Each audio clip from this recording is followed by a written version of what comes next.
ভাইয়েরা, সবাই সাবধানে ডাল ধরো, যেন পড়ে না যাও।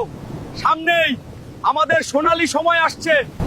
আমাদের আরো বড় হতে হবে, পাকবো, মিষ্টি স্বাদের হব। ঝড় তো থেমেই গেল।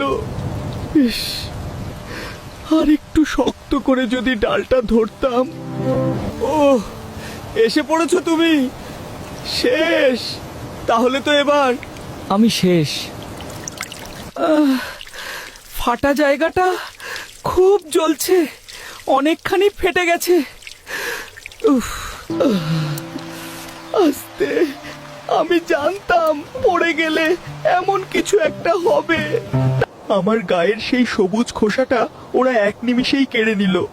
এখন আমি কতটা অসহায় তা কি কেউ বুঝতে পারছে?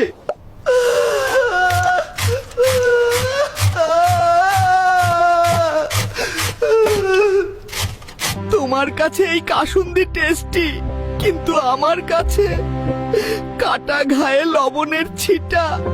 ইচ্ছা ছিল বড় হয়ে পেকে গাছে দোল খাবো, অথচ পরিস্থিতি আমাকে ভর্তা বানিয়ে দিল।